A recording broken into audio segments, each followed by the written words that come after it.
YouTube channel. The recording of the meeting will remain online for 4 years, and if you are present in the chamber, you are consenting to appearing in the recording and broadcast, which may also be used for training purposes. Before we enter the substantive part of the meeting, as members can see, we have 2 large items on this evening and lots to get through. The usual request, please can I ask members of the committee to keep your questions succinct and direct, and remind cabinet members and officers in attendance to proceed directly to the answer, again keeping them concise and relevant. I want to ensure that we get through all of the items on the agenda and to give all members the chance to speak if they would like to. That's all I want to say at the start. So, Lauren, have we had any apologies, please? Yes, thank you, Chair. So we've had apologies this evening from Councillor Louise Walker and Councillor Alwyn Viederhold. Councillor Castle is attending this evening as a substitute. Councillor Harries has also given apologies for this meeting, and I'm not aware of any other apologies. Okay, so what we've decided at our meeting earlier is that we want to take the airport issues right at the start of the meeting, please, because you guys have given up your time, and we think that would be more useful use of your time, rather than sitting through what will be a long debate on the corporate plan. So we're going to take you first. Okay? And so what we would like to do, please, is for you to introduce the operational side of your report. Then we'll take questions and maybe move on to finance, okay? Is that okay? Is that what we agreed? I think it was. Looking at the committee, that's the line we agreed to take. Okay, so thank you for the report. The one was a bit late. We didn't get it until Friday afternoon, Friday evening. Was that the financial one? Didn't give us much time to look at it at all.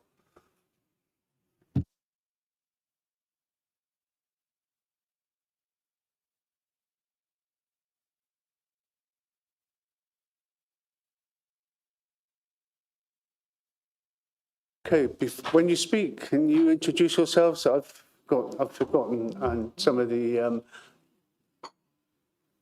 I've forgotten your name already. The newbie guy, we haven't met you before, have we? No. Yeah, sorry, my name's Brian Rawlings. I'm the relatively new interim MD at the airport since basically February of this year. Okay, my name is Marianne Bidmead. I'm the head of finance. Probably most of you know I'm Mike Morton, chair at the airport. Thank you. Lead on the operational side, the report. Okay, thank you. Cheers. Off you go. Thank you. I thought I'm aware there's a slightly different focus on today, but I wanted to give you a quick insight to the airport and where we are at the moment. So a quick operational safety statement, and I'm going to look at a couple of the risks that we're working with at the moment, which are obviously quite important to our day-to-day running of the airport. The main thing really is to emphasise to you that the airport remains the busiest general aviation airfield in the country. But what I really want to get across to you I know there's a lot of discussions in a lot of areas at the moment, is what that airfield actually brings. And it's one of the, as I've written there, it's one of the few airfields where you can walk in having never flown an aircraft and leave to go off and fly for an airline. And that is something that most other I can't think of another airfield that offers that facility. And that's backed up with the various tenants that we have there that offer some extensive flight training that is basically unique at most airfields in the country. Okay, so thank you. I just very briefly want to talk about our safety systems, because I think that is an important part. You can have a busy airfield, but it's got to be safe. In the last 12 months, we've developed a detailed management manual that starts to look at the way the airfield operates, and moreover, how do we meet the regulatory requirements of the likes of the civil aviation to make sure that we're safe and that we are basically fostering what we would call a just culture. And the just culture is the ability for us to look at how the airport functions, but have the ability for people to have the discussions if they don't think things are right or things need to be improved.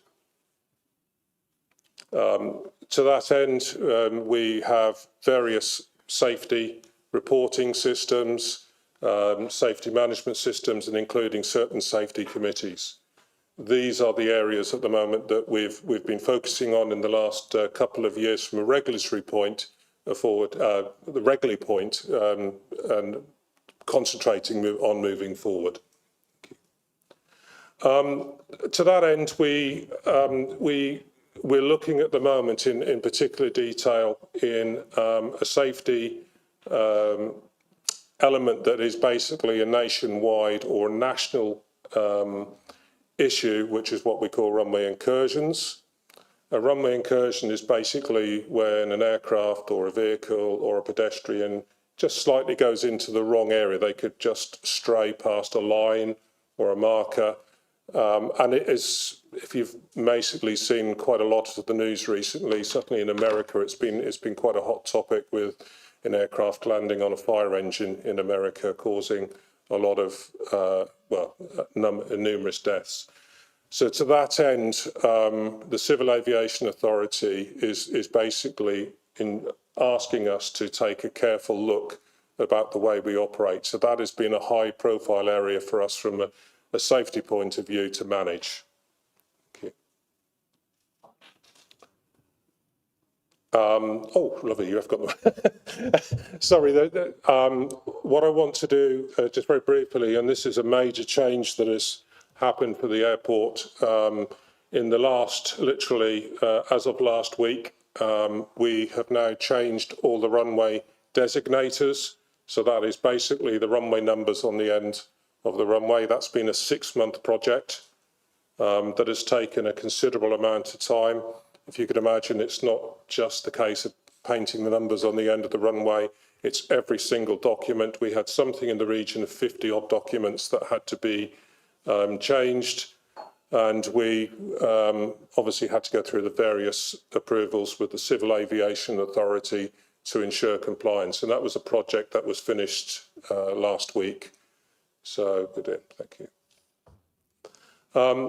And really, going forward, I think there's an area now in regards to one of the areas that I want to put forward, and I know may be discussed later, is in regards to some of the social media stuff that's been advertised in regards to losses of the airfield.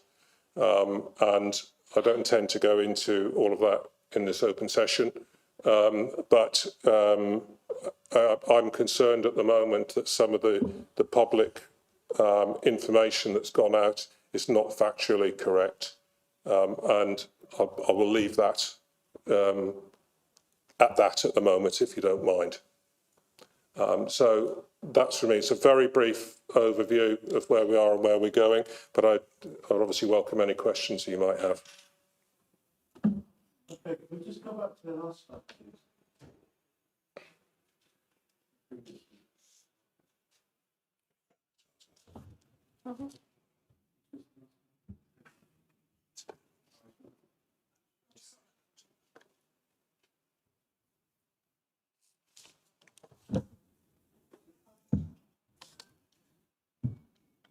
So just talk us through the operational losses, which you're saying currently are $500,000, and that's not the sort of figure that we saw last time, was it? What are the differences between the two figures? Projected losses? So currently, sorry, let me pick this one up. Currently, I think there's a misunderstanding on what figures are actually being released. So everybody seems to be looking at the operational losses. So the operational losses are before interest and depreciation. So that's what we classify as an EBITDA. So the bottom line figure that we need to be looking at is the £2.1 million loss that we're looking at, which is actually currently being recorded in the media at 2.7 or 3 million, which is incorrect. So our £2.1 million is unaudited accounts for the current year. To be very clear, the actual loss, when everything is taken into account, is 2.1 million. It could be less than 2.1 because we've got obviously fair valuations on the market, rentals to do as well, and we've capitalised interest to take into account on top of that. So that will be done in the current year's audit. But as we stand at the moment, sorry to labour the point, it's 2.1 2.1. million. That's the loss Correct. that's the hit, actually, that the City Council and Cheltenham Borough Council are having to take. Correct. Okay, so at this point, I'm going to open it to other questions, but I might come back. So we've got, I can't read your writing. Linda. Sorry, Linda, you're first. Yes. Why did you change the runway designation? It's all to do.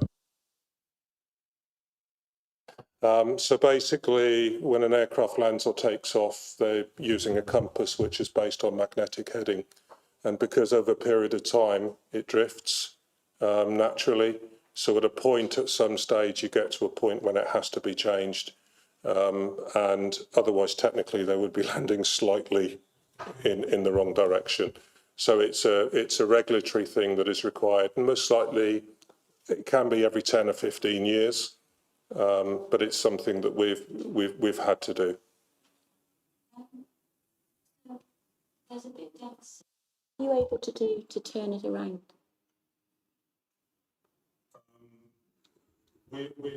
We've got our own thoughts about this, but I don't particularly want to talk about some of these in open session, if that's okay. Can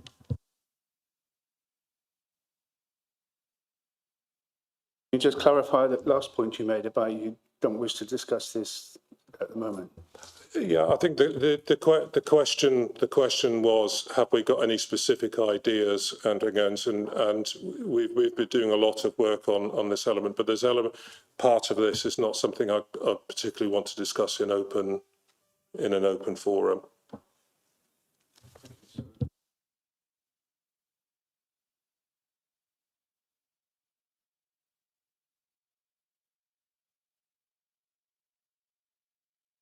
On here, so it's Angela, thank you, Angela, Terry and Steph. Angela? Thank you, Chair. You must keep an eye on what's happening in other GA airports around the country.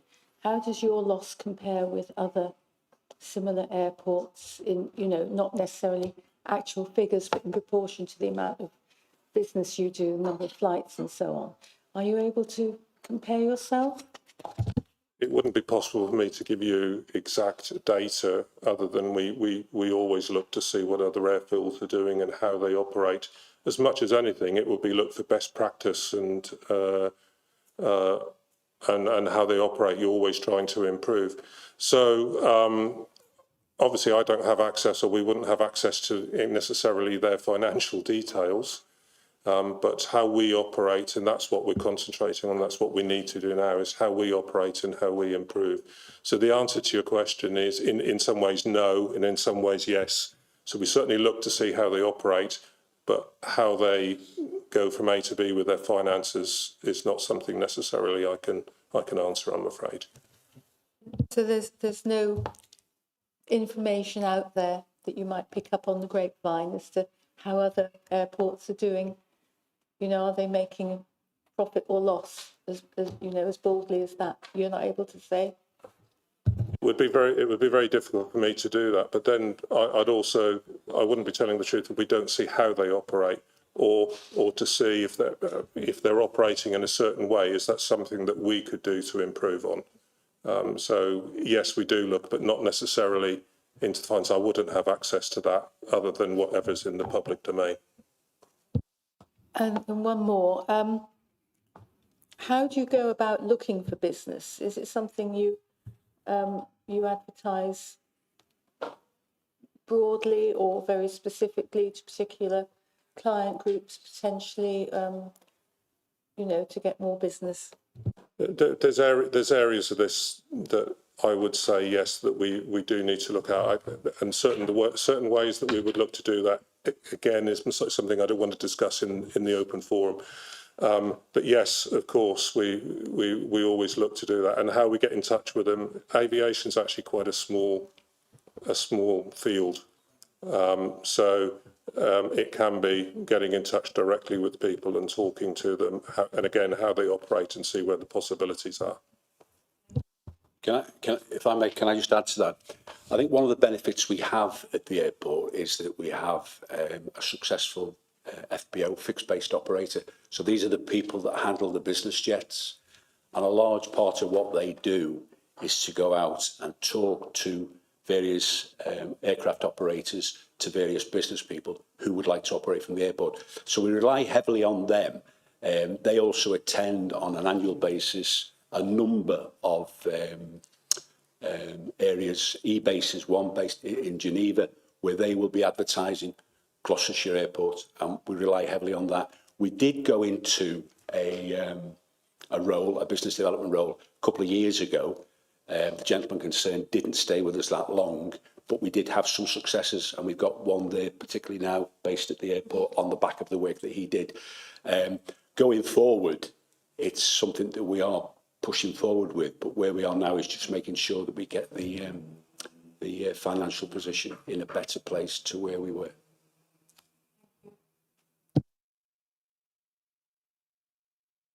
Thank you, Chair. And thanks for that explanation on runway incursions. I'm clear about what that is. Basically, it's somebody being where they shouldn't be, in a nutshell. Okay. I understand that one of the measures or actions that you've had to introduce from a safety point of view is slots for aircraft taking off and landing. And I am picking up, and I understand that, but I'm picking up that some pilots aren't happy with that. And as a result of that, they are looking to go to other airfields. And I suppose we've got Kemble, Cotswold Airport, not far away. So as a result of safety concerns and putting those measures into place, does that mean that you're losing business? I think there's an element of that, again, I wouldn't want to discuss in the open forum. But the other thing I would say, if you look at the statistics that I showed on the first slide, actually since the slots have gone up, we've actually increased our flying activity. And again, this year we're on target to at least match that. So the answer to part of the question you raised, point there, is the reason the slots were actually introduced was that we found that we were having peak periods of flying activity within certain parts of the day, which were raising, we basically getting so busy at points where we were concerned that there was a safety point. So what we did was not to try and reduce the numbers of flight, but what we've done is to try and flatten the curve and to move some of the flying out into other parts of the day. And it's required some communication with the pilots and the operators. That's been happening. And purely from a safety point of view, I believe it's it's done its job, and B, there's always room for improvement. Again, we keep looking at it all of the time, but I'm happy otherwise that it's the right move. Brian, can I just add to that? Councillor Pullen, we're never going to satisfy everybody. But first and foremost, what we have to do is, through Brian and the team, is ensure that the airport is safe. Absolutely. And one thing that Brian and the team do on a regular basis is have that dialogue with the tenants and the operators, which is one way of listening to any concerns that they have, which we take on board, which you've done recently. And we do that on a regular basis on those concerns, actually pointing out where we are not losing business and where it is for the betterment of the airport. It's a two-way thing. Okay, but you can appreciate the information that's come my way that some pilots are saying, no, we're not going to go to Gloucester Airport because we can't get a slot, so we're going to Kemble or we're going to go to somewhere else. And to what you alluded to, so to a certain degree, that is true. No, what I would say actually is that the number of movements that we have stayed the same. But what I am saying is that if those pilots want to fly to this airfield, I want them to fly into a safe environment. and that has to be the priority. You know, so I can't cater for every pilot that gets in the aircraft as to where they decide to fly or not. But as the person that has the responsibility for safety at the airfield, that has to be my driver, I'm afraid. So just a question from me to Councillor Pullen. Can you quantify the number of people, number of times you've been lobbied on that issue? No, I can't. Okay.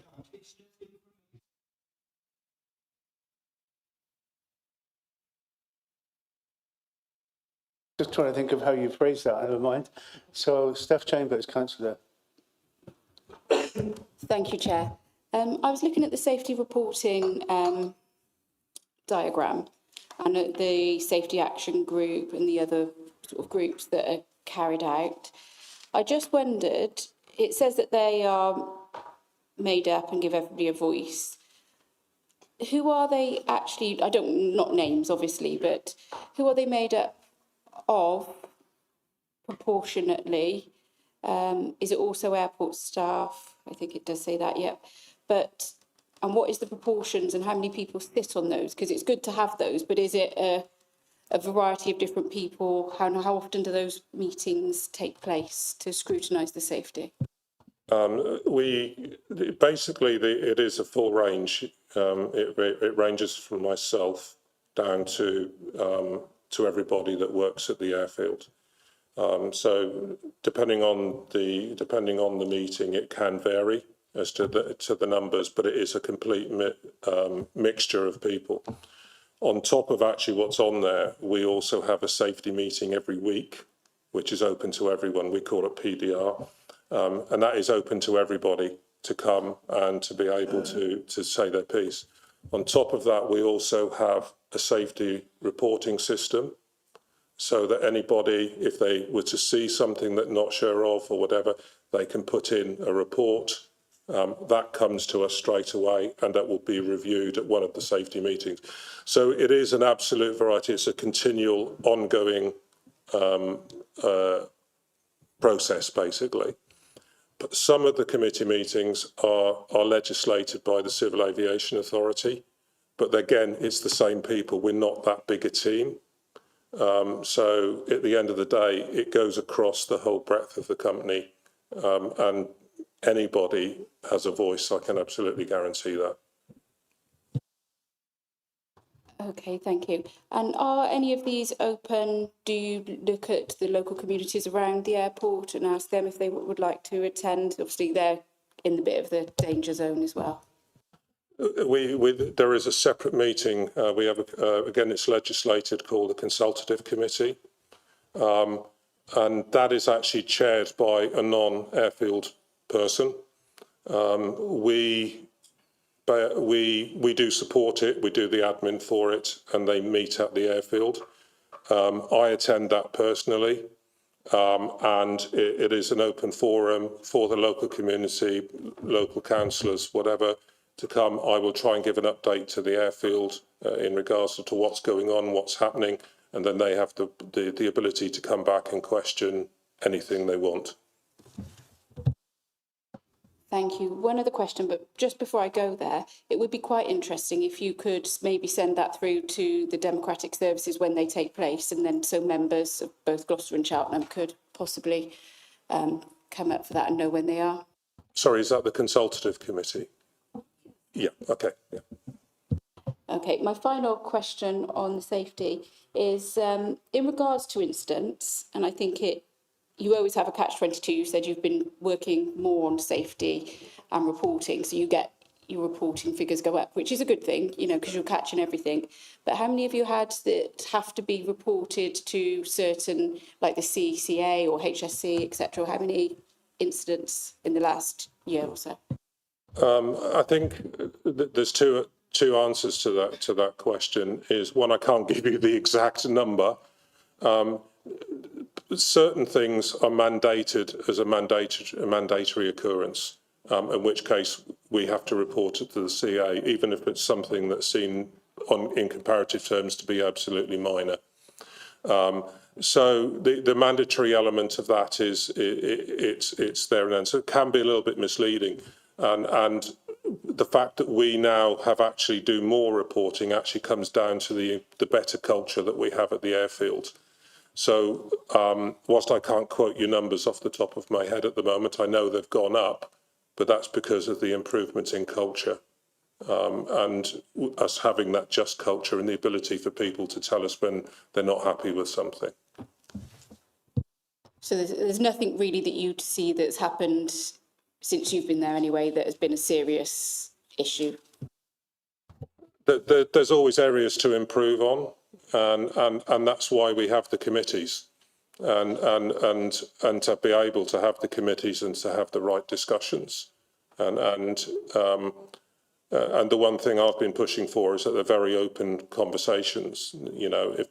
Because I'm acting as the MD doesn't mean they can not tell me what they think and what they think could be improved. Because in an organisation of this size, it's invaluable. Could you just quickly remind me of the size of the employees that the airport actually has, not including the units around, but 55 at the moment. Thank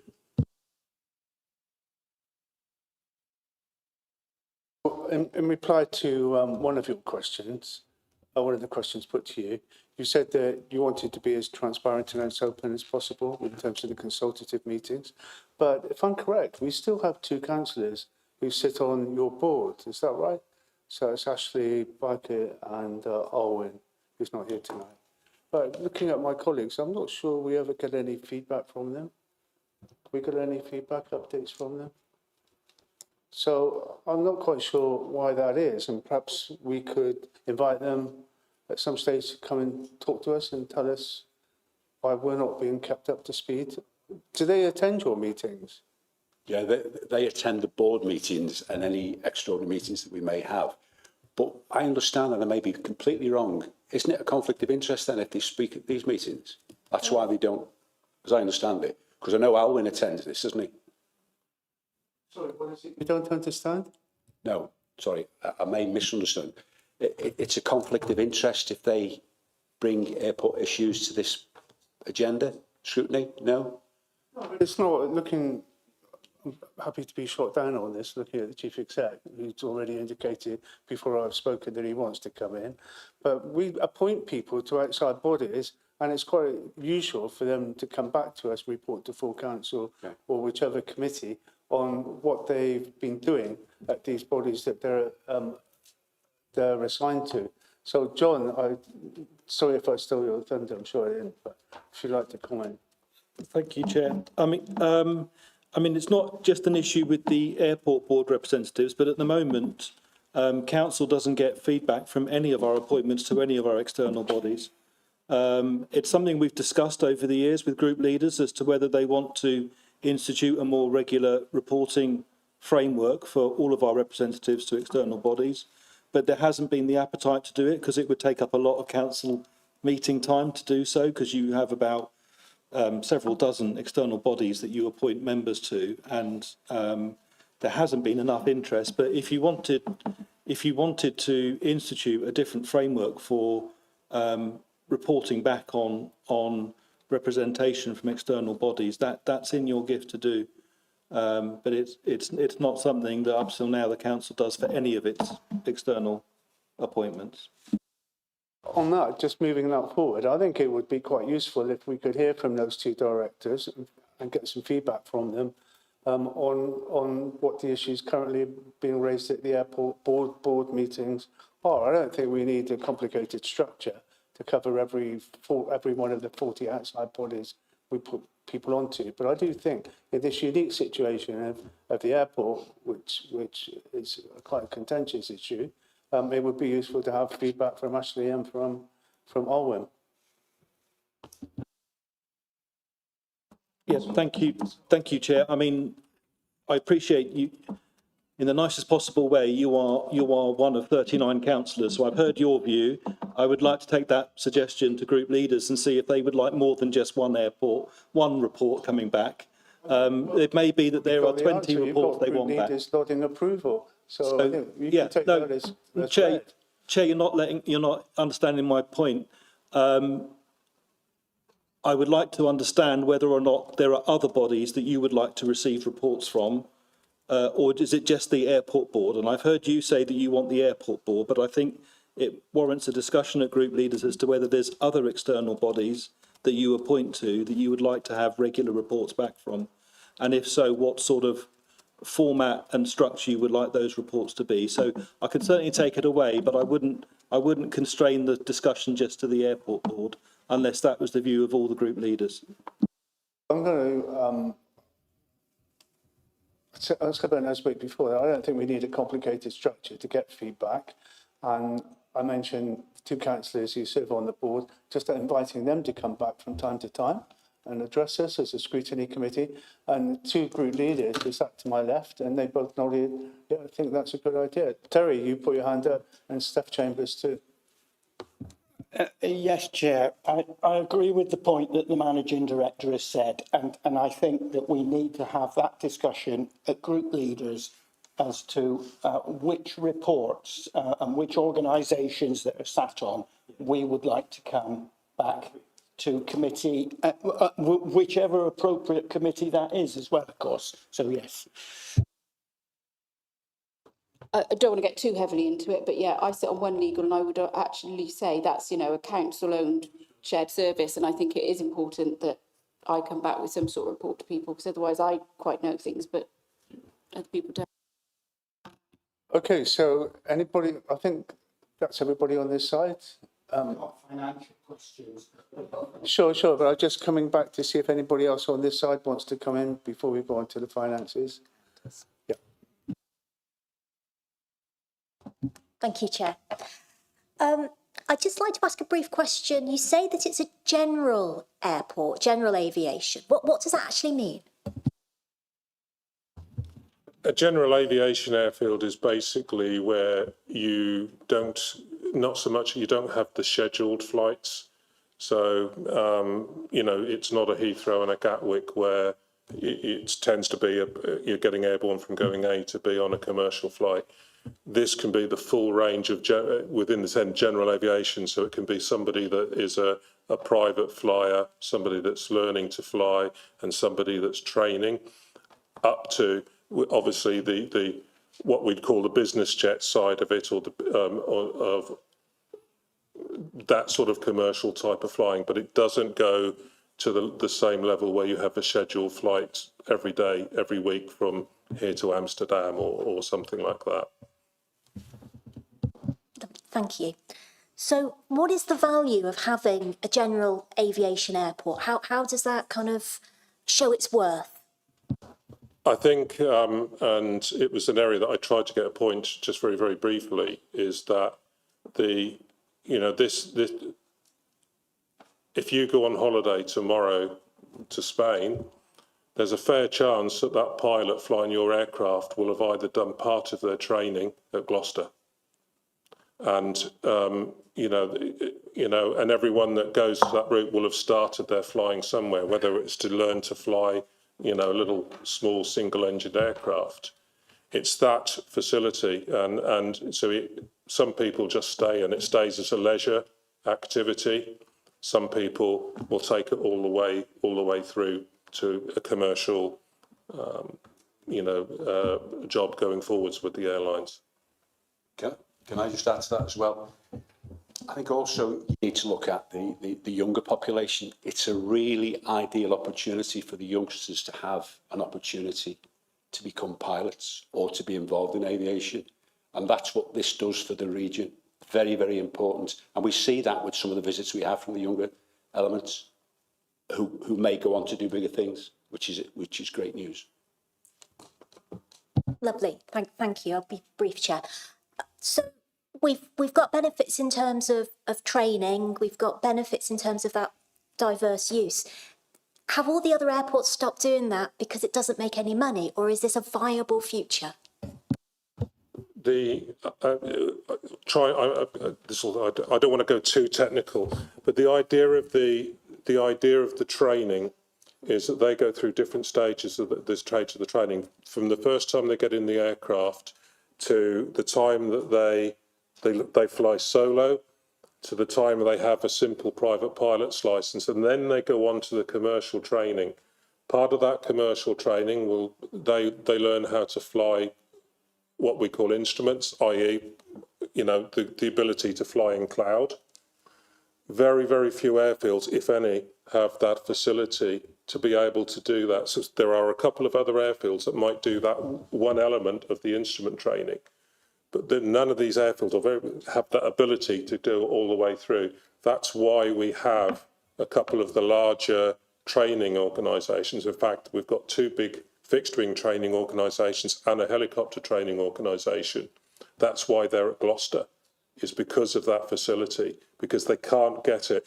And the problem is that a lot of the other airfields have been contracting, so actually the ability for them to do that training is even more restricted, and that's even more the reason why Gloucester's so important. So actually, from an aviation point of view, generally, Gloucester is so important. Michelle. So in your discussion earlier, you mentioned exaggerated losses in the media and that numbers are being a little bit distorted. Why do you think that's happening, and what impact do you think that's having? I can't generally, because I don't know the answer to why those figures are there.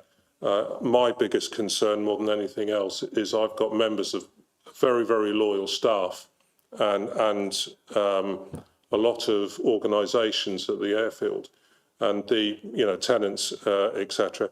The staff have been absolutely brilliant all the way through the last sales process. We didn't lose one member of staff, and so it's very, very important that we maintain the thing. It's very difficult sometimes if we don't have the exact truth, shall we say, for whatever reason. Lovely. Thank you very much. Thank you, Chair.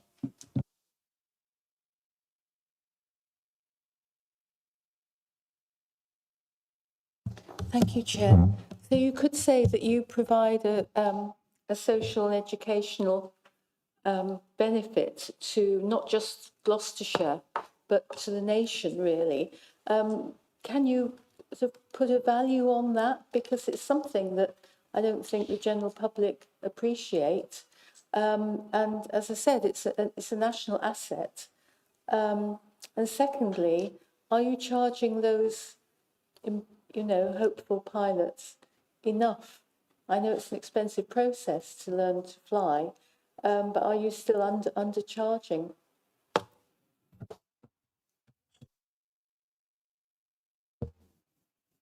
I think this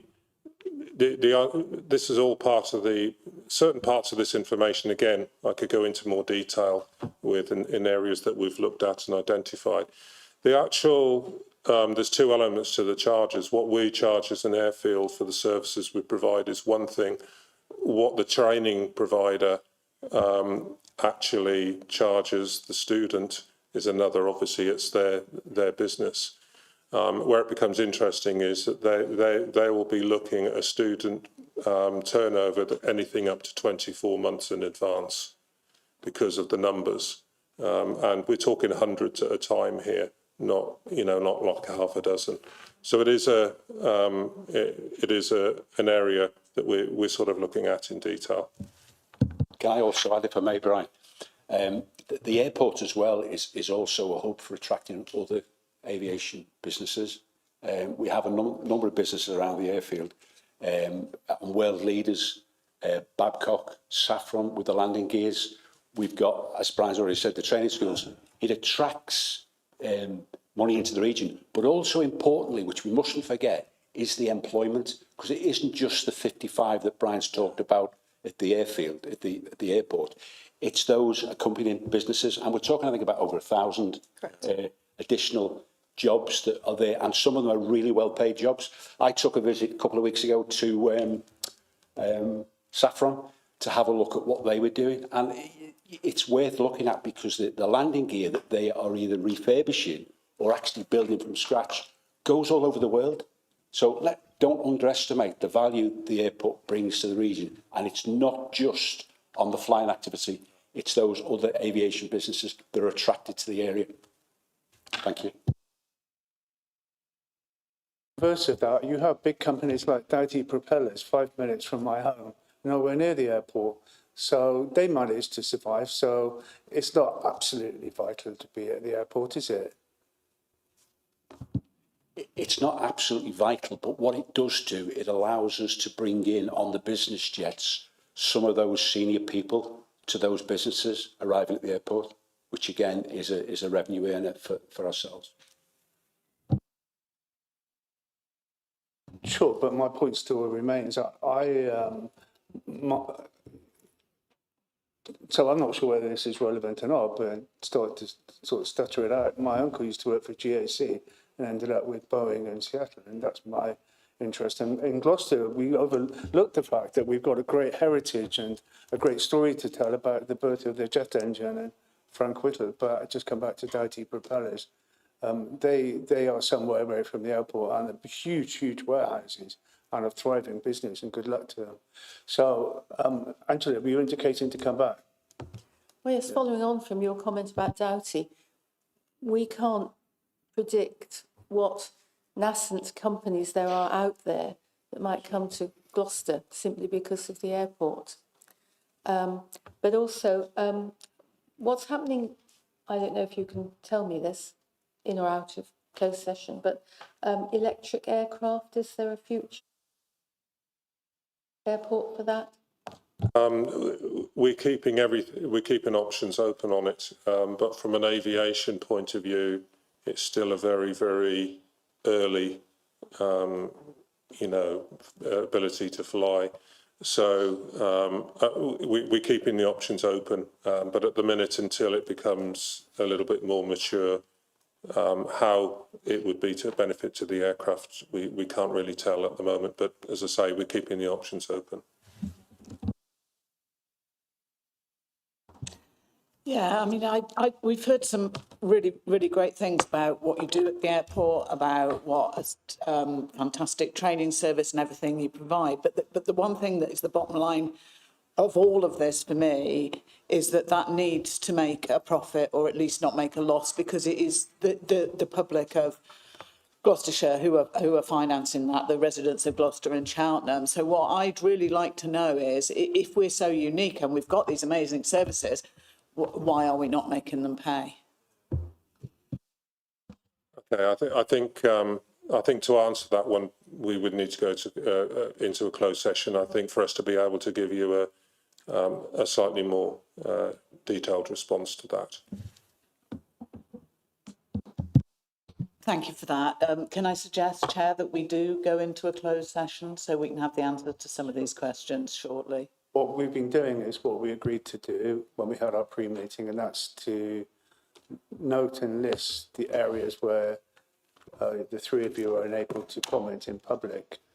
And it was my expectation that a lot of this could be held in open session, so people are aware of what's happening at the airport. But if there's information that you can only share with us, if we go into exempt session behind closed doors, so be it, that's what we'll have to do. So when we get to that point, Karen, and we've got no more questions from members, which don't require us to go into exempt session, we'll go into exempt session and get the other further information.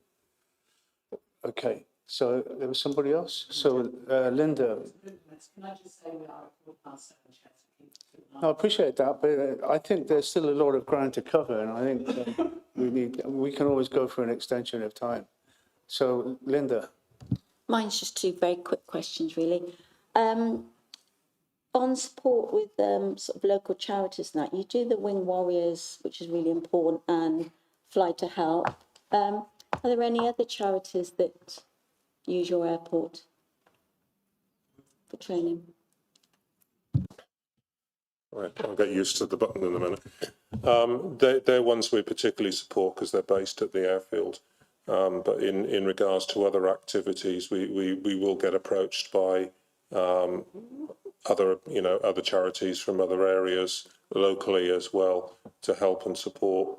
So we will obviously support them as best we can if they approach the airfield. But these two, because they had particular airfield links, are ones that have really stood out for us, and that's why we support them.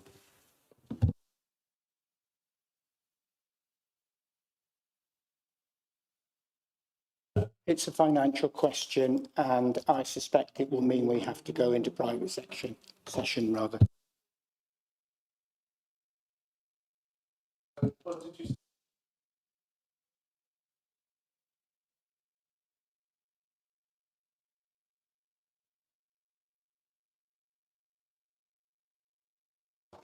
Thank you, Chair. You mentioned that you brought the landing slots in and you've used that to smooth out the curve. So that seems to me that you're moving activity into kind of further from the middle of the day. Has there been any increase in disruption to sort of local residents as flights will be landing earlier or later during the day? No, not at all, really, because it's all within our published hours anyhow. So there would still be flying activity. All that we've worked towards is to get rid of those what I would call really peak periods of ultra busy. Purely from a safety point of view, it's just to spread it out during the course of the day. But no, there hasn't been any major impact or anything like that. Lovely, thank you. My next one will be probably a private session. Thank you.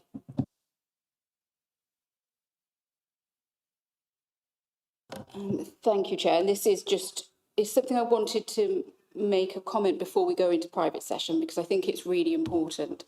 So you said there was some upset over some inaccurate figures in the press, and I can understand that's frustrating for you. However, the figure that you did state, which was the 2.1 million, which is already in open session, that's 175,000 a month and 5,753 a day. Now, that is a direct cost to both the councils, and that correlates obviously to residents.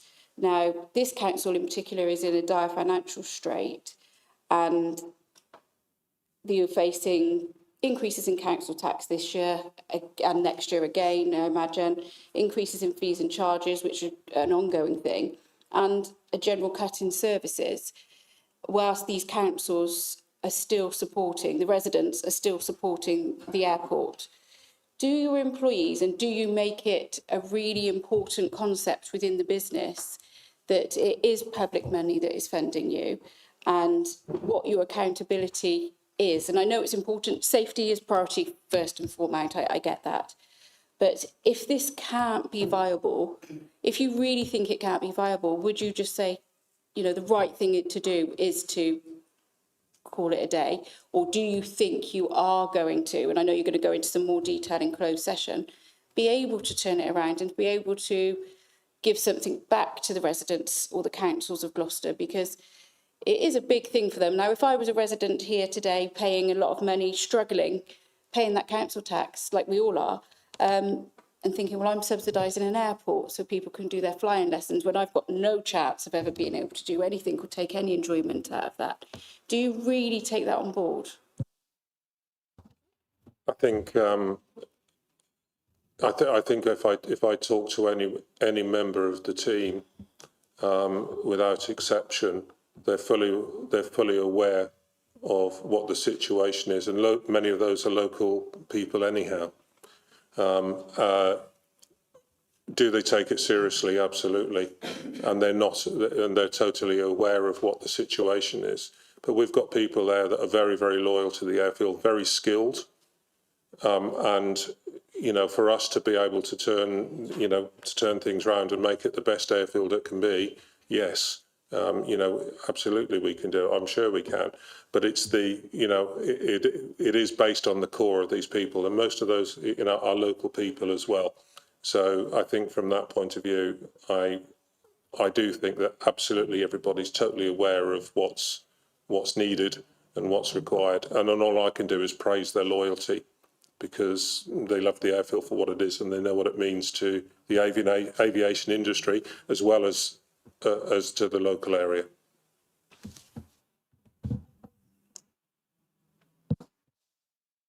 Thank you, and I appreciate your praise of the staff, and I think that's a good a moral point of view to do that and praise your staff. I think that's great. And I'm glad you know them well, so I trust you on that. However, people have said to me, and it seemed very much like, and I'm not saying this is the case, but it's our job to put residents' questions to you. So, it might be a frustrating question for you. But the airport wasn't in that sort of loss when it was decided to be sold. Then all of a sudden the sale's announced, and then it goes into a huge loss. You'll know the figures better than me. But that was what figures we were given. What happened during that period that made it turn into a loss? I know you weren't there, so I know that's a difficult question, but... I'm happy to answer that one, but that would definitely be one for the closed session, I think. Please, thank you.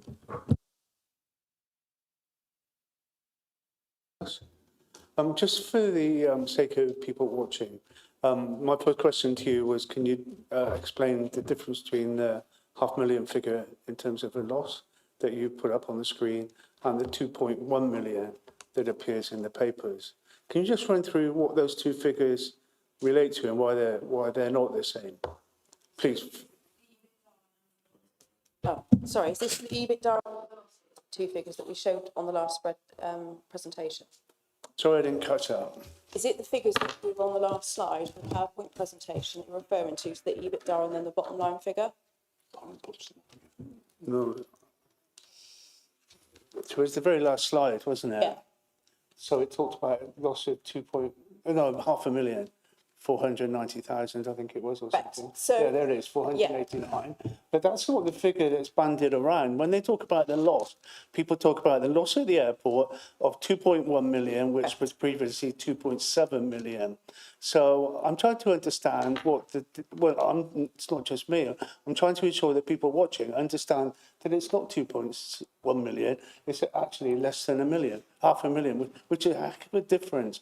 So I don't understand why the difference between the two figures, if you could explain that, please. And again. I think this is where some of the confusion, I think this is where some of the confusion's been with regards to the 2.7 being recorded, is the figures that you have on the screen currently. Sorry, I've got a problem with this. It's not staying on. It's on. Yeah. Okay. Is that this is the EBITDA, so this is before interest and depreciation's calculated. So the 2.1 is after the interest and the depreciation's calculated into the accounts. You'd be more focused on the 2.1 as an overall loss. Prior to that, this is where we're taking into consideration, you actually see the operating losses of the company coming down because of the work that we've actually carried out over the last 2 years to bring the internal costs of the business down. That's why we're recording a 489 EBITDA. The year before that, it was a 738. 2004, we were at 1.3. So over the last 2 years since mine and Brian's placement has been in the airport, you can see that the EBITDA is coming down because of the work that we're carrying out. We also need to be mindful that there's non-monetary adjustments that do go through these accounts that will impact the accounts. So you've got fair value adjustments that are carried out on the market value of the rental properties that we have on site. That's a non-monetary item. You've also got a large adjustment that was put through, which is published in the accounts. This is open public knowledge to everybody, that there was an impairment on the assets put through of £6.6 million due to the sale of the airport last year. That's out of our control. There's nothing we can do about that. At some stage, could you let us have a list of that, please? That was quite useful, but there was a lot to take in there. And also, does that figure of 2.1 million, within that figure, is there the sum which relates to loans that you've taken from Cheltenham and Gloucester, which haven't been paid since 2022? There have been payments paid since 2022, but it does incorporate the interest charges, yes. So, sorry, just looking at my notes. No loan or interest payments have been made since the end of 2022. Are you saying that's not correct? That's incorrect. There have been payments made to That's both the figure I councils. was given today. Cheltenham probably had more than Gloucester. I think there was a change in staff in Gloucester, and I think at the point of sale it was to be negotiated. But So it's a really important point, isn't it? But that figure, whatever it is, whether it's since 2022, is that the figure that would be added to that figure to get to your 2.1 million? The 2.1 includes the interest charges for the loans. Okay, so, but you're saying the interest charges are paid? There have been some that have been paid, yes. I think that's, okay, so there are some which have been paid, isn't quite the same as yesterday being paid. So some are in arrears, are they? Correct. And just finally on this, don't want to labour it, but just want to be very clear. The information I was given by a city council this afternoon was that no payments have been made since 2022, and you seem to be categorically refuting that. We can discuss that in a closed session. I'm happy to release that information at a later date. Okay. Excuse me. So I don't know if anybody else has got any questions before we go into exempt session. I really am reluctant to, at this point, move that we go into private session, because I think we've had good questions and interesting answers, and I think the public have a right to know what's going on here. And whether or not I vote to go into public session, you have to wait and see, because I haven't made my mind up. But I need to read something out, I think, now, do I? Is it everybody's wish that we go into exempt private session? Everybody agreed? Yep. Okay. Yep. Thank you, Chair. So, some of the information shared with Gloucestershire Airport this evening is exempt financial information, and some of the members have asked questions pertaining to that. So, at this point in the meeting, what we would normally do is ask the committee to consider the resolution that the press and public being excluded from the meeting during the following item of business, on the grounds that it is likely, in view of the nature of the business to be transacted or the nature of the proceedings, that if members of the press and public are present during the consideration of this item or these items, there will be disclosure to them of exempt information as defined in paragraph 3 of part 1 of schedule 12A of the Local Government Act as amended. So if members indicate that you are happy to resolve to go into private session, I will pause the live stream and then you will open up to exempt questions. Thank you, Chair. Okay, so, oh, sorry, I was going to go to the vote. Just one point for the benefit of people who are watching online. We are going into private session now, but we will come back out of private session later for the second part of the agenda around corporate plan. Sound right? Chair, sorry to just say, and just the phrase, it was, are we happy to go into exempt session? I'm not happy to go into exempt session. It's a necessity as far as I'm concerned, because we won't get the answers if we don't. So I just wanted to make that clear, and I think that's the same for some other people here. Because we've got the people who we represent in the city saying what's going on, and just when we're getting to the point where we're beginning to understand quite fully. And so great, it sounds insincere, but I absolutely do mean it. You guys are very brave to come and sit in front of us and answer our questions. And at the very point where I think we're getting somewhere, we're going to have to exclude the press and the public. And I think I know how I'm going to vote, but it's one that I've been giving a lot of thought to. So you've heard the resolution to move into exempt session. All those in favour? Okay, all those against? Okay, so we're going into exempt session. Okay, so.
I can never remember your title. It's, yeah, that's right. I apologise. I'll get it right eventually. Okay, so you've got the floor, councillor. So not too long an introduction, but just before we start, and for Andy's benefit, Mr. Hearn's benefit, that was a really useful session. It was relatively calm. It was good natured, and we, as everybody said, we got a lot from it. And I hope they didn't go away feeling too sore. Do you want to comment on that, or would you rather not? Okay. Okay, Councillor Hilton, the floor is yours for a few minutes. Thank you, Chair. This is just a quick report on the progress on the corporate plan. It's done every 6 months, so this is the second one since the corporate plan was agreed by full council. Remembering that there was 71 actions listed in the corporate plan. The administration put out for 57 and it was pushed up to 60, and then in negotiations with others it went up to 71, and we've split some of those. We're talking about 78 separate actions in the corporate plan. Previous plans had 38 and 45, so you're looking at a substantial increase in this council under this administration. 71 of them have been completed or expected on time. 9% are in progress and risk of some delay. There's a lot of officer time, Chair, being spent on local government reorganisation, which has taken capacity out of progressing the corporate plan. And secondly, the other capacity that's been taken out is the financial headaches that we have discovered and that we're resolving of this council, and the exceptional financial support that the government have given us. We've got to prioritise asset sales, for example, that weren't necessarily planned as part of the major programme for the council. However, we have completed the forum and we have seen the hotel open and operational. I know it's doing quite well. We have got a new enforcement team established with looking at planning, housing and environmental crime. And we've also progressed the issue on houses and multiple occupations, the licences that comes into force for all HMOs in the city from August this year, and then the Article 4 and the 6 wards that have been identified as having the highest number, that comes into force in March 2027. So we've made progress on that, and we will be taking on additional staff because of the income from the licences into the enforcement team, so that we can make sure that the HMOs we've got in the city are better managed for the benefit of the residents in those streets, but also the benefit of the tenants. And we've also, say, as part of the sales process, have looked at the asset management of the council, and we've approved a new one in May. And the other big project, of course, is the Greyfriars project, and that's moving forward quite nicely. A project manager has been employed to take the construction works forward. Any of you walking down Eastgate Shopping Centre in Belwalk will notice the units empty. That's because they've been cleared for the gutting out in preparation for the new market hall. These things, Chair, do cause a bit of a problem in our commercial income, because some have moved into new units like Vision Express onto Eastgate Street, which we are the landlord, but it is causing voids there and less income than we would like in that area. But we've just got to go ahead and deliver the new market because it's for the long term that we're working on. That's my introduction, Chair. Helpful, thanks, Jeremy. So any questions or comments, please? Councillor Pullen? As soon as you ask. No, I thought you told us in the pre-meeting you had some questions. Thank you. Good. So, thanks for the report. Progress in 71% completed or expected, but 29% in progress or at risk. Should you not be looking at those at risk to decide whether they are actually achievable?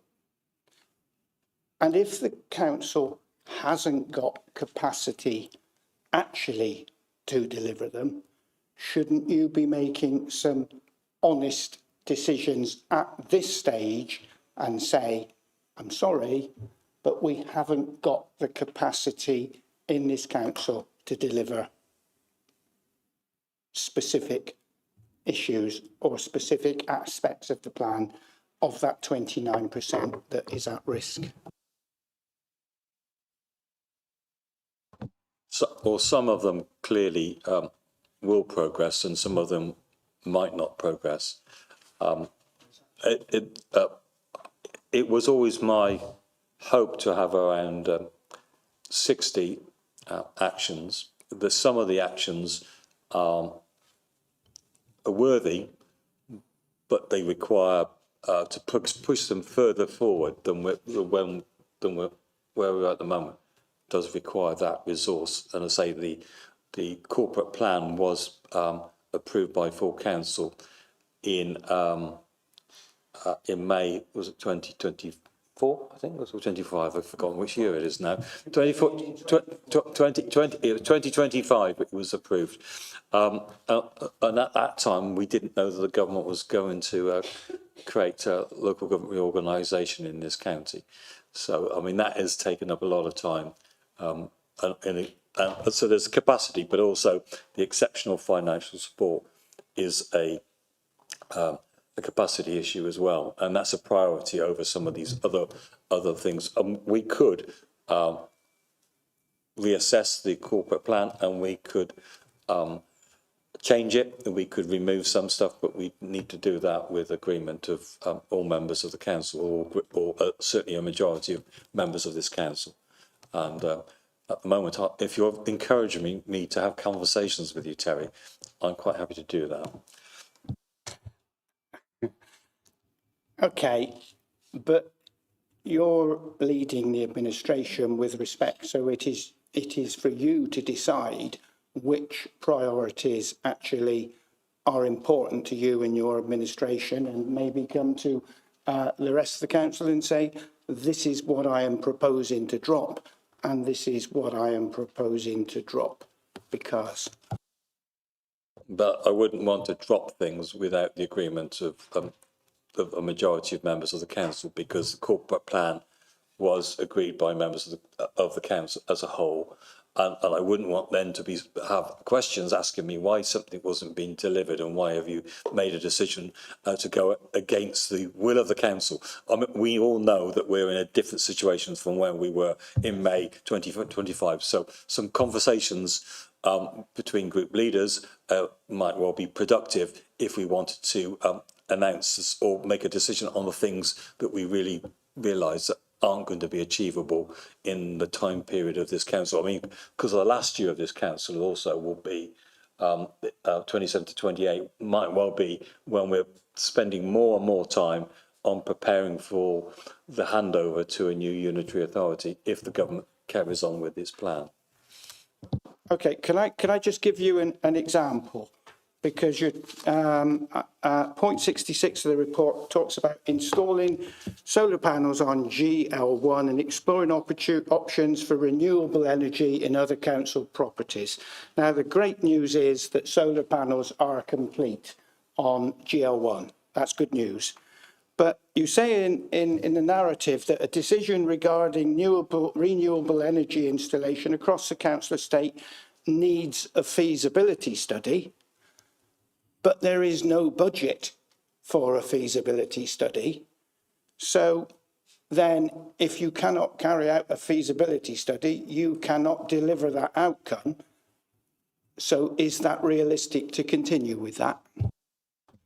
That outcome of carrying out that investment in some of the council the priority at the moment on council properties is repairs and maintenance and catching up with a few years of neglect, and some of those investments or capital investments are a higher priority than others. And two, we also need to make sure that if we're going to further invest in renewable energy sources or this sort of thing, we would need to have the payback. And the biggest problem is if the council's going to be wound up and transferred over, we're not going to get the payback in the time. And the priority is, an officer priority is disposing of the assets that we need to dispose of in a proper way, in a methodical way, and ones that gain us the maximum income for those assets that we no longer require to operate the council, or we do not think that they're advantageous to us. That's a priority over and above doing it. But we've managed to put in the solar panels on GL1. So we have achieved something, even though we haven't completed a project. So we've made some progress. So I wouldn't want to strike it off as something we haven't done.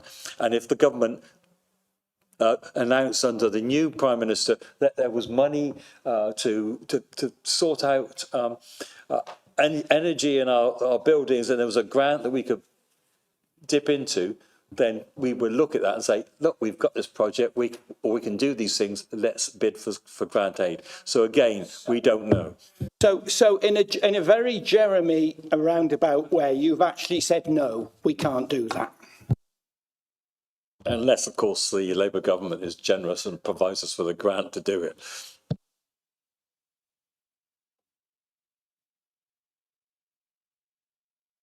I was just going to say that the current Labour government is offering £10 million incentive to people to take up the high street rental auction policy that they brought in, which we passed unanimously as a council, and which I understand so far has not been brought into effect and is the subject itself of a feasibility study. Let's make it clear, the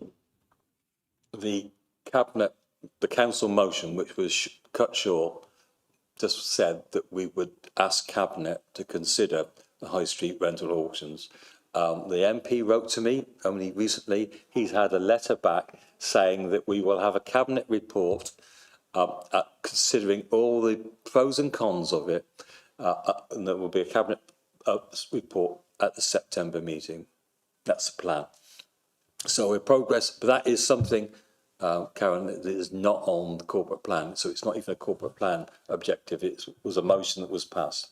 No, well, thank you for that. I just wanted to get that bit in.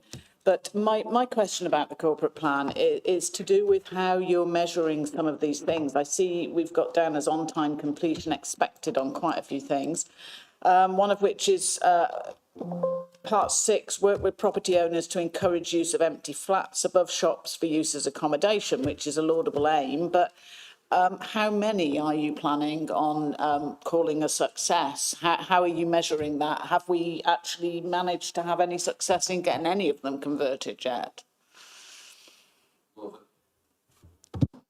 There are planning applications, and we are looking at some of our own shop units that are suitable for accommodation, particularly in places near King Square. We're looking at that, so we're working on that one. So when you've got an answer, would it be possible at some point in the future for you to give us figures on what we've achieved under each of these headings?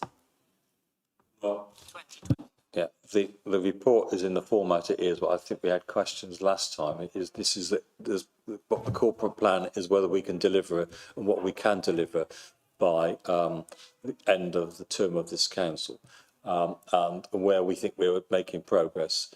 One of the big progresses, of course, we've made is in the corporate plan and in my group's manifesto was dealing with the backlog of the financial accounts, for the fact that we took office with 4 year's sets of accounts unaudited, incomplete, and we've delivered on that. And last year's accounts will be published in time. I think that's the 30th of June, tomorrow. So another big day. We've sorted all that out. We've got all the figures. We don't like all the figures, but we've got to the point where we've got accurate accounts, and I think that's really important because it helps us to plan for the future.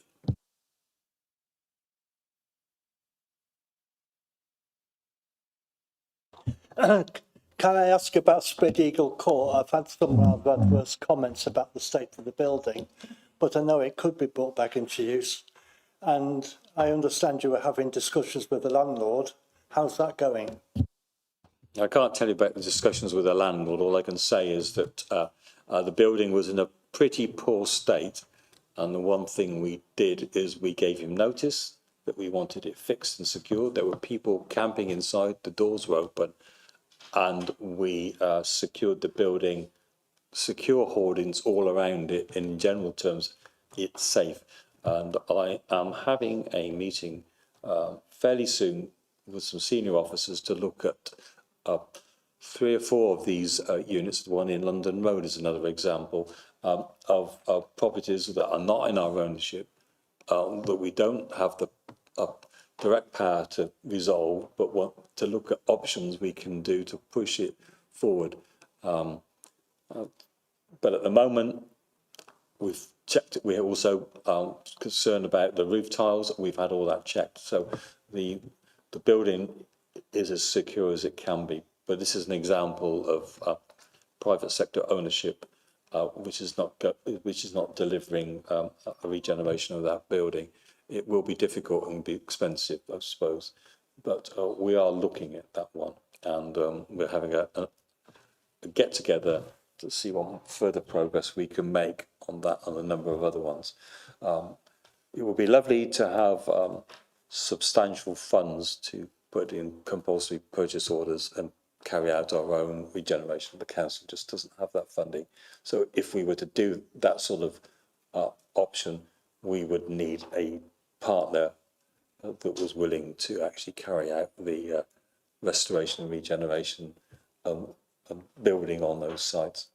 At the moment, we're trying to get those, but we've made progress in it, certainly in securing that building and making sure that it doesn't, well, let's hope it doesn't fall down.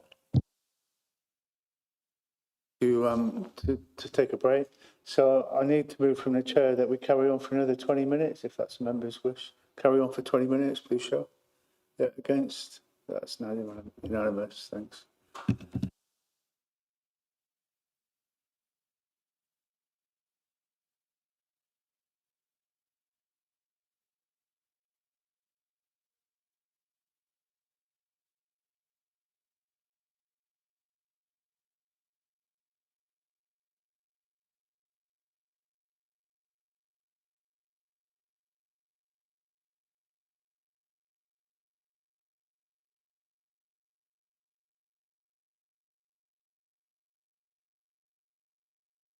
So I've been looking a bit further ahead in the plan at the value our diverse communities section around kind of 38 to 43.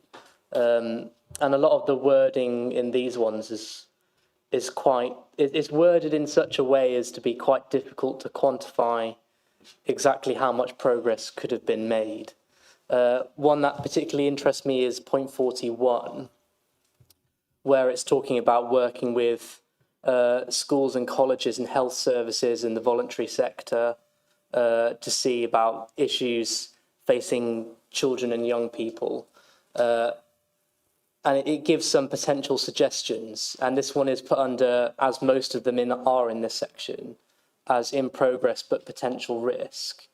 So in relation to that one, but also that kind of section more generally, how can we kind of quantify whether these things are actually being achieved or not, and what risks actually are there to that kind of thing? I think to some extent, the work that's being done in these sections is a lot of it is business as usual. The work is being done. There aren't great plans push further forward. There's plans to carry on. But when we've got issues to do with working with the schools, of course, the local authority that's got real influence over that is Gloucestershire County Council, and we can only be a junior partner in that. So it's really just saying to the public that the objectives there is that we will be supportive and cooperative and collaborative with our partners to ensure that they deliver on that. But it's not such a high priority at the moment. I'm trying to sort out the finances of the council, and that is a real big headache. And the amount of officer time that can be put into some projects is not much at all, because they're overloaded already with work to do, sorting out everything else.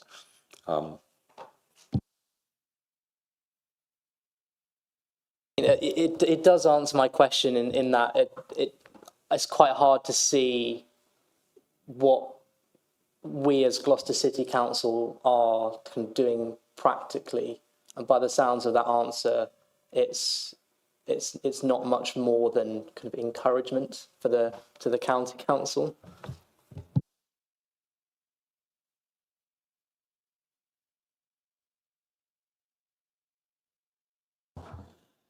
Thank you. Yes, I mean, the issue is it comes down to resource, as Councillor Hilton has said. Up until March this year, we had a 2-year post dedicated to focused on the work on young people and how the council's policies could adapt for young people. That post was grant funded for 2 years, and the grant funding ran out in March.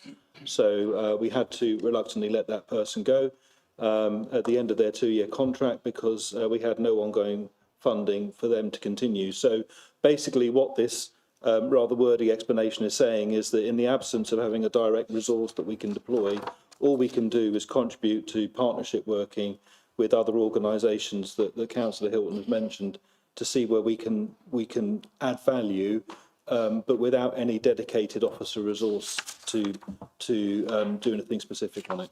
So it's a question of seeing if there's policies can be tweaked or levered at minimal resource impact in order to contribute to the agendas, but it's largely working in partnership, this one.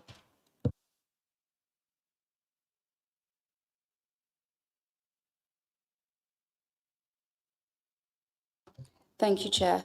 I might just have a little bit of a dig back. Just because you have 71 on the list doesn't mean it's more ambitious. I think all administrations have been very ambitious, and we've all had our own challenges. So I just wanted to make that point. And we're using a different format now for the corporate plan, so that's why it's split down a lot more. One of the main things that I was a little bit is just going to the report, and when it comes to financial implications, it says, just finding it again, none arising directly from this report. Now, I think it doesn't sound right. And it says financial services have been consulted. But in my mind, there's significant financial implications to this corporate plan, because we've already been told on various reports that the corporate plan and different stages of it are at risk. We've been told that we are going to have to make further cuts in the upcoming budget. I don't know, it was something like 4 million, I can't remember what it was. But there was more cuts to come. I don't know, we were told there was a figure that we need to make more cuts in the upcoming budget, on our last budget. That would be in the MTFP that was agreed at Council in February. I don't know what the figure is offhand. I think it was 2 million over 2 years, but that's the figures in the published report. Yeah, either way, we've got to make more cuts.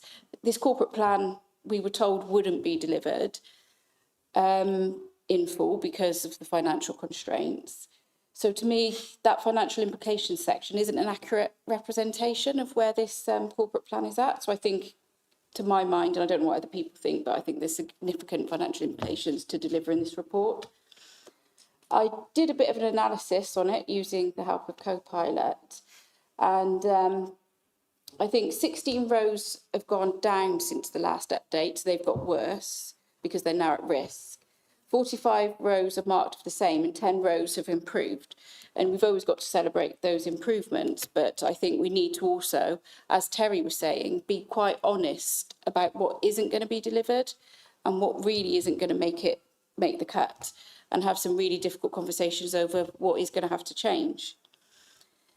The next point was that going to item 3, which is the one that deals with the different properties like Wessex House, and I'm really pleased because Wessex House has been a long-term issue that's getting dealt with.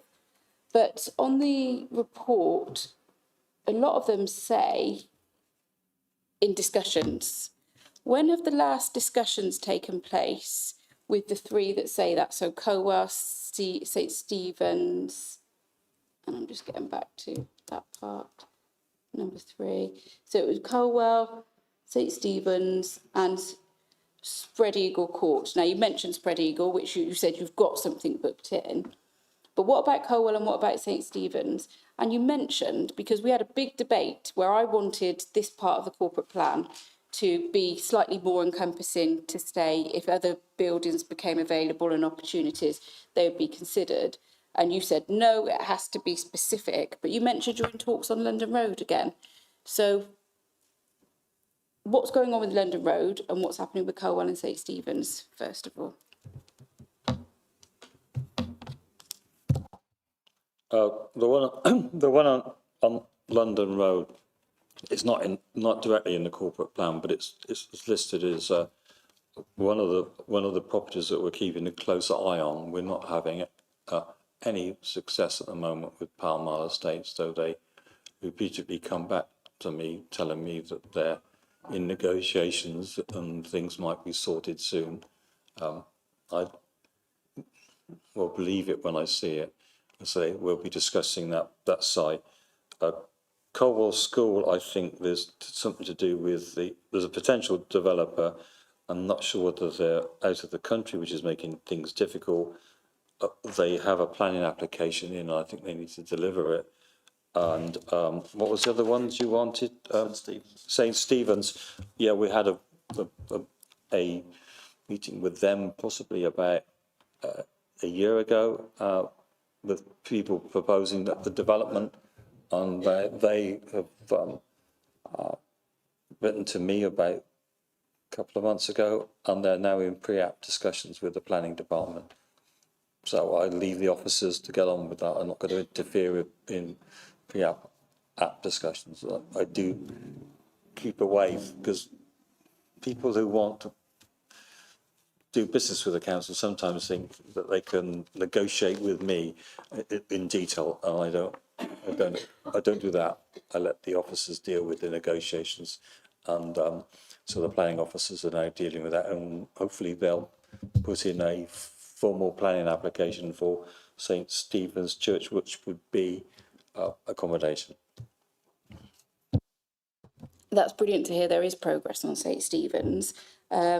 Hopefully that will come. And I completely agree, don't get involved in pre-apps. That's nowhere for councillors to be. But obviously when it does come through, there will be, there's a lot of public interest in that building, which obviously Terry, you know more about being his area. But Colwell update hasn't changed in at least 2 years. That planning application was in a long time ago. So it seems like nothing proactive is being done on that. So I hope that could bump up the list a little bit, because that's a huge site. It could deliver some great things. So fingers crossed that'll take priority over the London Road. My next one is, I think it's 31. And it is the antisocial behaviour progress at risk. You mentioned things about the constabulary's PCSOs. However, this council, you know, when you look at Home Office guidance, because I did some work on this a couple of years ago, has a significant responsibility, shared responsibility with other people, but we do have a significant responsibility for improving antisocial behaviour. So we can't just cop out on it and just say because of that. Particularly in housing matters. So I just wanted to see what we are going to be doing about antisocial behaviour, and not just saying it has to sort of come to a halt because of the police cuts. So do we have plans to make that not at risk? Because that's not an area that anybody in this city wants to see at risk or increase. It is at risk to some extent. We are going to fund for a further year these city protection officers, which are the red jackets, but that's been funded with the Gloucester bid and also the Police and Crime Commissioner, and I'm not sure whether the funding from the Police and Crime Commissioner carries on past the next year. We have employed 2 engagement officers, and I know my cabinet members had a meeting with them only recently on the work that they're doing around the city centre to engage with people that are troublesome, let's put it that way. And I think they're doing a pretty good job. But again, that is a 2-year funding. So what we do after the 2 years, I don't know. What we can do. As far as PCSOs, you know, it really is disappointing that that those numbers are not being grown, the cuts, and what's happening with in Gloucestershire to Sudbury, and the fact that they haven't got the funds to employ enough people to police the streets, because it is their job, frankly, to deal with that. The biggest problem for us as councillors is then people come back to us and tell us to resolve the problem, and we think, well, what would I normally do? I'd ask the police officers to go and look at that and look at this problem, and we're not getting the capacity that we deserve. So we're doing what we can do, and we're doing what we can do with the resources of this council. Thank you, but I think the council's responsibility really sits with their enforcement that we can do, the prevention things we can do, dispersal orders, etc. So I think, not dispersal, I meant what are they called? CPOs. Yeah, no, not CPOs. The areas you can shut off, those kind of things. Yeah, that's it, PSPOs. So I was just thinking, I just want to make sure that work is, because the community team was shrunk quite significantly, wasn't it, with the cuts? So I just wanted to check that will be back on your radar. If it's not, you know, that's it. That's just one of the things. But we have a report to Cabinet about some changes to the public space protection orders, which is coming to Cabinet in July. So that report will be published, and that's to take some form of action within the city centre with regard to that issue. So we are working on that. thank you. And the last little bit is just on the youth engagement officer, and I understand that was funded post, but I think it was such an important post. And are we actively looking for all funding opportunities? Because I know we're busy, the finance team are very busy, etc. But are we actively looking for all bids, and is there anything we're missing, and how can we make sure we're not missing opportunities like that? Because I know it's a significant time, but it's also a very, very good benefit to the community. No, I agree that there is a need to provide a youth service, not only in Gloucester but in the county of Gloucestershire. And over the years, it was just cut back to, it's just non-existent. It is a responsibility of Gloucestershire County Council to provide youth service and to do this sort of thing. You know, if we are able to, an opportunity comes up to do some youth work ourselves, because we've been able to secure some funding from externally to do that, that would be good, and we would take that opportunity. But I would encourage the new administration at Gloucestershire County Council to change the way it provides services to youth, because I can remember it being quite substantial when I was in the cabinet there, and it just disappeared completely. And I think one of the councillors here will know more than I do about that.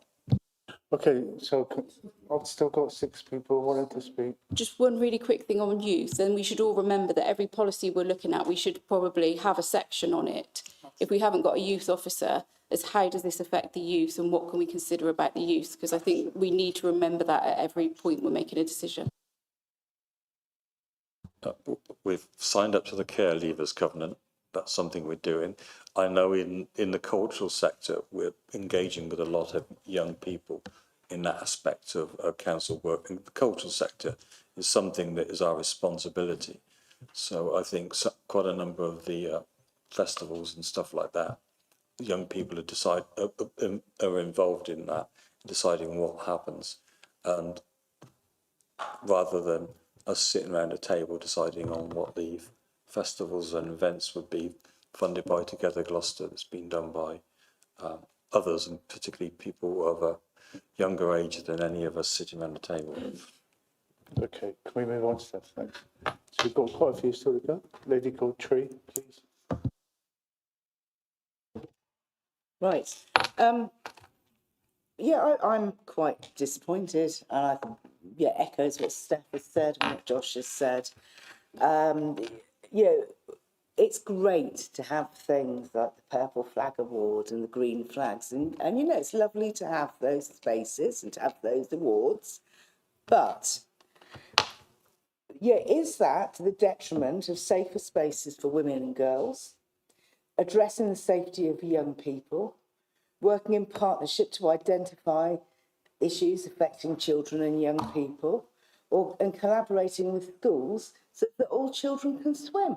Yet ultimately, all the things that seem to have been shelved are things to do with young people. And whilst I fully appreciate, having worked in that sector myself, that it is a county council thing, locally, we also have a responsibility to this.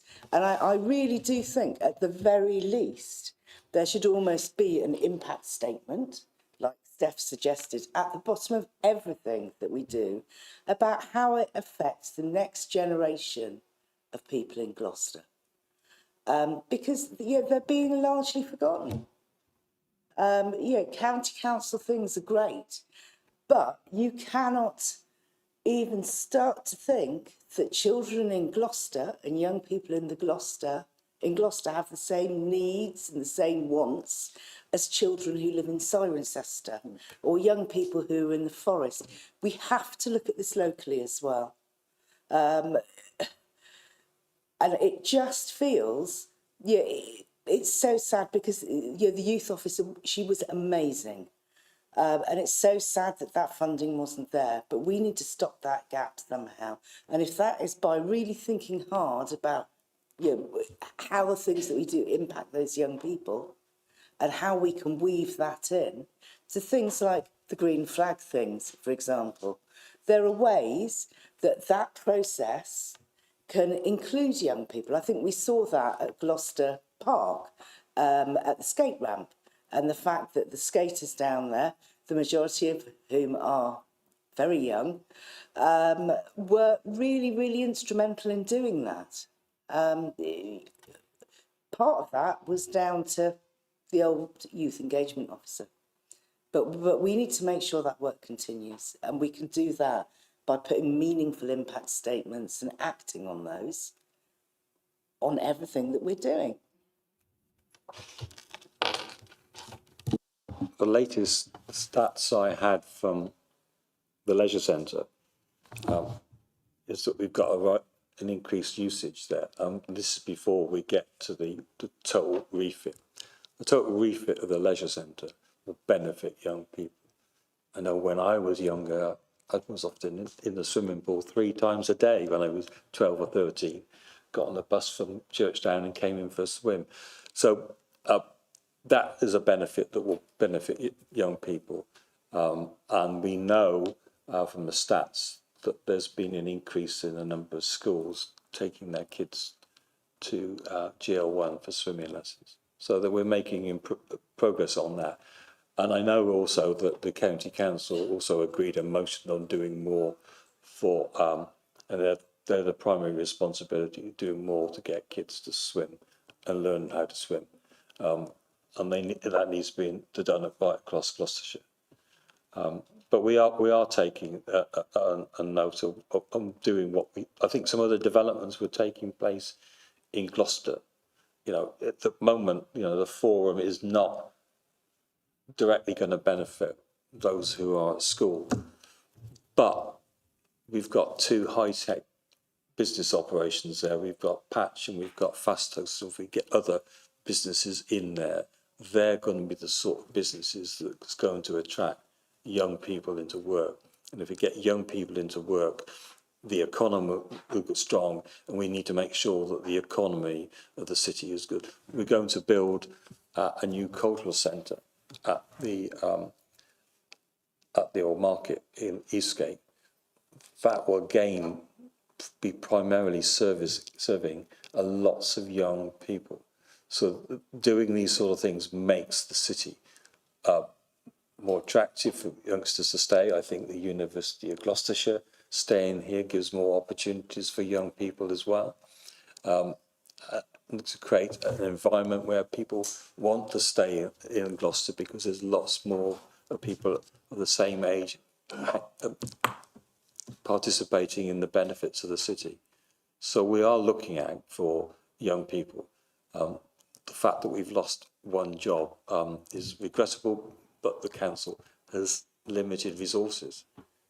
As a, you know, you find the money for some of these things, then that's really good. And like I said to Terry early on, if there's government grants coming in for this or that, and it's beneficial and it's going to be productive for us, then there's no harm in securing that funding and doing projects. The likelihood of getting ongoing revenue expenditure, though, from the government is minimal. And then, of course, we've got reorganisation, which is going to throw it all up in the air. We don't know what that's going to be until later in July. Can I just come back on that? Yeah, I think what our aspiration should be is that it's not for some children in Gloucester, it's for all children in Gloucester. Now, yeah, we are talking about a while ago now, much to my embarrassment, but certainly when my daughter was growing up, she had two parents who were working. I couldn't afford to send us or to take her swimming every week. We couldn't afford to take her to a lot of those events and things that other people were doing. Now, as far as disposable income and things like that go, things are a lot tougher now for parents and families now. If I couldn't afford it back then, with a reasonably low mortgage rate and two working parents, there are going to be a lot of children who are excluded because of poverty. The other day I was speaking to somebody who tried to take their toddler swimming at GL1, and the cost to go in and use the swimming and the splash pad, the toddler splash pad bit, for them and their toddler was £7. That's a lot of money to families, and these are families that need to be included as well. They shouldn't be excluded because the household budget doesn't reach £7. These children that need to learn to swim, these are children and young people that need to be part of our community. And this is why we need to look so carefully at the services that we're providing, and it needs to be for all, just not those who are fortunate enough to come from families who can afford it. And our schools are really important in delivering that. And I know personally I've helped fund the local school for swimming lessons so they can take the kids that can't afford it. And I think that's the most effective. I mean, frankly, when I was a kid, the school took us swimming. And some didn't like going swimming, but they had to go swimming. And that was, and it's really the schools, I think, have got a responsibility to make sure that children can swim. I think it's in the curriculum as well. I'm not an expert on education, but it's in the curriculum. And as far as doing things for free, you know, the Tall Ship Festival, well, the dock's 200. We won't be fencing the docks in and charging people to go in next year. It's going to be a long open event, and it should be as open to as many people as possible. So there's nobody's trying to exclude anybody, but ultimately, everything that we do costs money to deliver, and priorities are one of the difficult things that politicians in running local councils have to make. They have to decide what's the highest priority and make hard choices. Now, we can't be Father Christmas every day, let's put it that way. Okay, on that festive note, you're 6 months in advance. We've got 3 or 4 people who still want to speak. Can I please ask the councillors with questions to keep the sentences to just like 1 or 2 sentences? And Jeremy, if you can be much more concise in your replies, we might get home before breakfast time. Thank you. So who's next? It's Terry Pullen. Thank you. I will be brief. Okay, so it builds on the point that's being made, and it's about continuing to engage and empower the community. And with respect, we had 7 people in the community development team. We've got 1. That aim is not at risk, Jeremy. That aim is not achievable if you haven't got the staff to do it, from 7 to 1. So why don't you realistically delete that aim? We've got one member of staff who's doing a pretty good job, and she's doing the holidays activity fund, and we had the cost of living action plan sorted. I think employing the one member of staff is important, and making sure that she can deliver what she can deliver. Okay,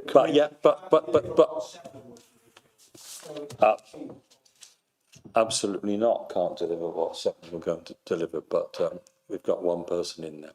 Like I said, I'm quite happy to review the corporate plan with the other group leaders. I mean, to review the corporate plan and amend it would require full council approval, which requires a majority. And we know the difficulty we had in getting the first one through. So if we can collaborate and cooperate on that, then I'm quite happy to do so. thank you. So Karen, you've been very patient. Thank you. Yeah, I just wanted to make a comment on item 57, which is provide enhanced autumn leaf and weed clearance from footways. Not in Kingsway or Quedgley, been a record year for complaints about weeds on footways. I know it says here we've got a second Hayco weed machine, but we haven't seen it in Kingsway at all. And I have been reporting this through Here to Help. I don't know if anybody who came to the flag raising on Saturday morning walked around the corner of the building here, but this end of North Warehouse here is in a terrible state with weeds, and it looks really, really sad. So I just wanted to put in a plea for, you know, that says on-time completion expected, not in Kingsway and Quedgley at the moment. I've done the same. I've written to the head of the service and asked when areas of Kingsholm are going to be ripped with and there's some areas where it's not perfect.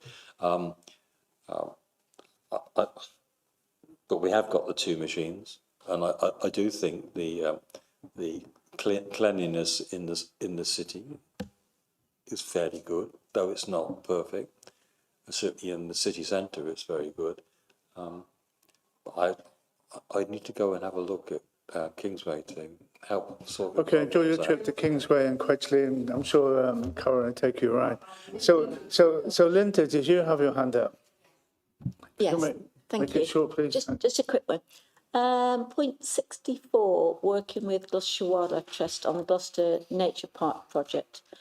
Can you just elaborate on that? Does that include the old boating lake?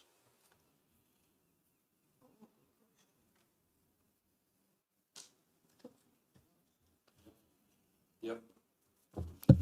The old boating lake is in Westgate Park, and I think it's virtually filled itself in. But this is about working with Gloucestershire Wildlife Trust to transform a nature park along the River Severn. I think that's running along by Hempstead Tip, that area of the city. But we are in discussions with Gloucestershire Wildlife Trust to look at improved management of Olney Island and Robbinswood Hill Country Park. That's really good. Thanks for that. So last word goes to Madam Sheriff. Thank you, Chair. I look at this document and you can see hard, pragmatic choices. There are things that only this council can do, and we're the only ones that can do it. So I just like your views on what are the things that are really important to us, because I can see things here which are important, but they're not just ours. But some things we're the only ones that can do anything about, for instance, the enforcement work. I'm really pleased to see the priority on enforcement. I can see how that's going to have a big impact in my ward. And I would just like a little bit of your thoughts about how these decisions have been made and how that influences this plan going forward. Well, I'll say that the corporate plan was agreed in negotiations across all parties eventually, with some difficulty. Is everything in there key priorities of the party in the administration, not as high as others? As far as the enforcement that you mentioned, we made it clear in the manifesto we wanted to do something about that. We've set up the enforcement team that's dealing with enviro crime, that's dealing with private sector housing problems, and that's dealing with what's the other one? Just forgotten it now. Planning issues. And we know that we've cleared the backlog of the planning issues. Quite a number of them, frankly, were just ones that needed us to go and speak to the property owners and get a negotiated agreement rather than formal enforcement. Nothing was really being done. So we made progress on that. And I think we're going to make progress on the management of houses of multiple occupation as well, which is one of the other issues that we came in to deal with. So there are priorities. It's some of the bigger priorities, but I say the biggest priority the council's got at the moment is dealing with the outcome of the Secretary of State's decision at the end of this month on what model of local government reorganisation he decides on. That will make a big difference. And that has taken up one hell of a lot of time and a lot of debate and arguments, unnecessarily so, between members of this council, which would never have happened if the Secretary of State hadn't decided. Okay, Joanne, let's not wander off 16th of into December to to do that. all night. Well, Okay, so that's it, I think. So can I thank everybody for their patience and their courtesy, and obviously especially